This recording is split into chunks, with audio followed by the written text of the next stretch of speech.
Well, if you watched the last episode, you saw that I got the body down onto the chassis, uh, dropped it down a little bit. There's still a fair bit to cut away. We cut away a bunch of the trunk, too much from the trunk. Um, but it comes down to the fact that the body needs to actually move back about 2 to 3 inches in order to line up the wheel wells with the center of the wheels. So we're going to get onto that, but before that, there's some framework to do, and we're going to have to take care of the front suspension as well. So let me show you that.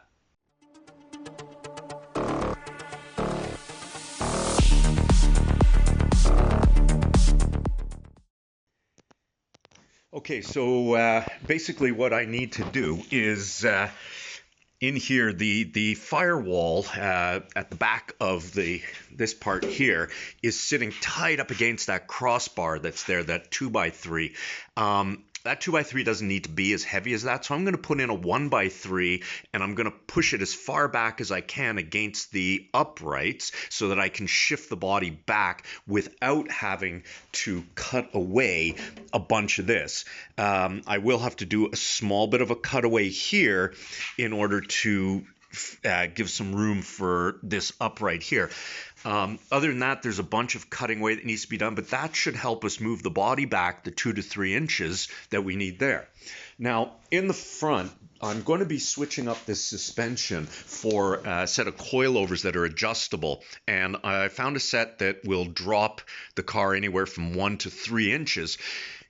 Not because I want to drop the car, and I've mentioned this before, but because I need this point here to actually be lower, because as the body comes down, this is going to end up way up here, and I'm going to end up with it sticking out of the body work. So by using coilovers that are shorter, I'll avoid that. But that's in my way. So what I'm thinking I'm going to do is, since these are going to be history, what I'm going to do is I'm going to weld right from here and go across to here. That will keep this supported and in place, and I'll be able to pull the spring and cap off of these and push the shock down to position so that I can at least keep the hub, everything in position where I want it, but bring the body all the way down. So that is what I'm going to aim to do this time. So let's yank this body up and off, get it to the other side of the garage, and start tucking into this framework.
All right, so I got all of the pieces cut and ready to be welded, so let's get welding.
Right, gave a bit of a cleanup. Okay, so let's, yeah, wow, a little dusty in here.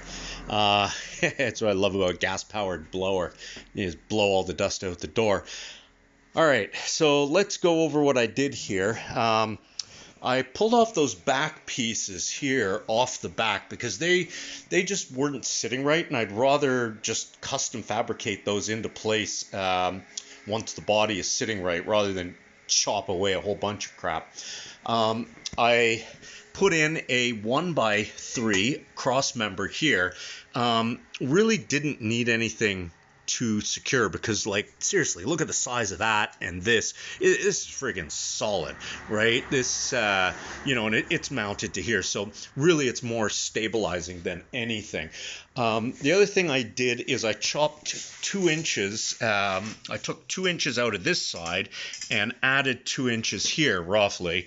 It's not the prettiest, but I'll weld it up and knock it into place and clean it. But as you can see, that has given me loads, gobs of space in there now around the air intake for the rear turbo. So now when I go and put in that silicone pipe, I'm gonna have loads of room, and this shouldn't get in the way of the body panel, which we'll find out soon enough. The other thing I did was I removed the springs from the front struts so that I can get these to the right height, that they're going to be relative to the center of the wheel hub when I put in the lowered springs, or the springs that are 2 inches shorter. So I have those relatively in the right spot right now, and I just have them braced so that this doesn't move backwards or forwards or side to side, and I just threw a block of wood under the front there. So that's kind of where we are right now,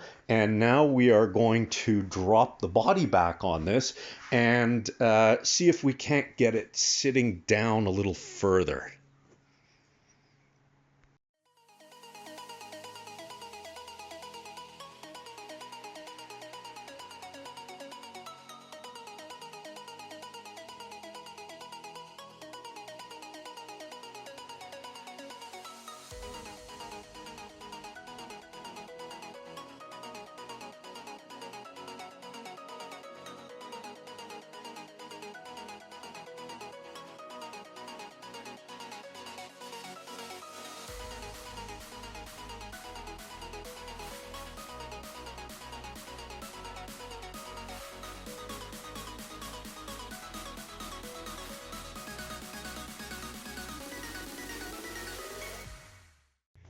So I'm going to put in some cross bracing here, just across the back of the seats area there, and then I'm going to do a diagonal cross brace to a bar across here, just to keep this backside so it doesn't twist or flex when I cut out this in here, because I have to cut out, you know, it's going to be a fair bit of this in here, and on this side here is going to be cut out, so it's going to lose some of that rigidity in the twisting.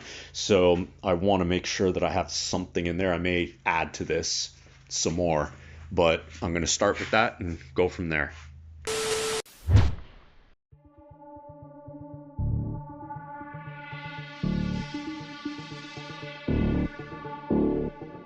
Super genius me forgot to turn the camera on. Anyway, so I got a cross brace in here now, and that's nice and solid. It's not going anywhere.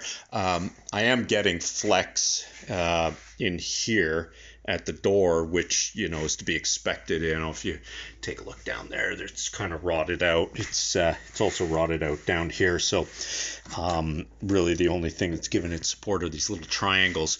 But for now, that's fine, because I really just want the back of this to not twist and turn right this minute. I'm going to be replacing the inner and outer door sills anyways with new parts, and I'll be reinforcing all of this. So, you know, with the doors still in place, they're locked in place. They keep everything where it's supposed to be. Once I have it sitting down on the body where I want it, then I will be doing some cross bracing in the cabin, because I'll have to take the doors off, etc. So anyways, that's where I'm at right now, and at this point it's back to cutting away body. And I will turn the camera on this time.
Perfect. So, well, close to perfect. Considering I cut away a little bit more, I will not complain about, where it's sitting, how much I cut away. I mean, that's sitting dead on there. That's a little bit off, but, 1/4-inch gap. It's kind of snug in there. But just so you get an idea of what I'm working with under here, just going to get some light on this. That frame rail is sitting both sides beautifully. The floor is sitting on the floor, so I'm really happy about that. There's I'm just going to tilt up here, and you can see there's 3 bolts there with a heavy bracket. It goes through the floor.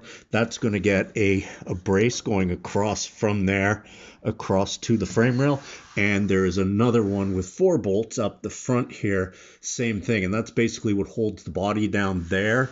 As you can see, the transmission, if I go like this, the tranny is actually in line with the, actually just a little bit above the frame rail, which is nice. So, and the bottom of the frame rail is in line with the bottom of the subframe back there. So I've kept the BMW ground clearance and basically grafted the body on here. So although it sits a little high for a Triumph, it's going to give me a much nicer ride, hopefully. Also considering this car is going to be a lot lighter than what the BMW was, I'll be able to lower the car or put it on shorter springs, lower it down that way, and still not worry about bottoming out. So I had to cut away a tiny bit of the floor over here. Probably saw just it's hard to see there, just a little bit of the floor to clear the transmission. I'm gonna have to trim a tiny bit just over here as well to clear the gear shift and or the shift mechanism and the holder bracket for that.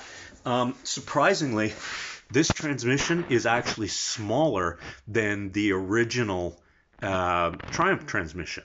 It was actually larger, so my tunnel is actually going to be smaller, which is nice. Now, I'm going to have to raise this part of the tunnel here in order that this drive shaft here runs parallel and then goes down at an angle. Sorry. So this has to run parallel and flat with the ground to the bracket here, and then it goes down at an angle to the differential. As you can see, I don't need to do any work inside here for that rear subframe. The bulkhead, the way it goes up, and the way the old differential sat, it's beautiful. Let me see if I can get underneath here at the back. Under the back, geez, it's even tighter under there. I can't even see anything. Never mind. So, and I really didn't lose much trunk space, all things considered. If all I'm losing really with trunk space is this little cutout, it's a shame that I didn't just make those cutouts, but I am really, really happy with the way this body has sat down on top of this thing. Now, the wheel wells obviously I don't need these wheel wells on the inside, but they're providing a lot of really good structure there. So what I'll probably end up doing is I may end up doing something here that will tie back in and just to box this in a little bit, just to give the body a bit more rigidity, especially around, you know, this area here on the convertible, because I'm not really making it I'm not making it a convertible hardtop, anything like that. So yeah, I'm quite happy with the way this is sitting. The front suspension is sitting, as you can see, it's sitting really tight and low. Now I do have lowering coilovers or McPherson struts coming that I'll be getting for this. So I'm getting, and I mentioned this before, I'm getting some coilovers that have the ability to drop 3.5 inches, which means that I'll be able to drop this cup from regular ride height, which would be above here. I'll be able to drop it 2 to 3 inches, maintain the ride height that I've got. So I'm quite happy with the way this is coming together. Yeah. Well, I think that's probably all the time I'm going to have to work on this right now. I think that's a good place to stop.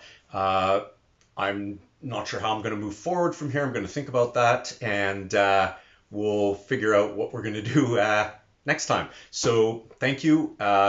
Thanks for watching this far. Please like and subscribe. It's going to hopefully help the channel. And, you know, if you can, share it. That would be awesome. As I say, I'm just doing this for fun, so hopefully you're along for the ride. Thanks.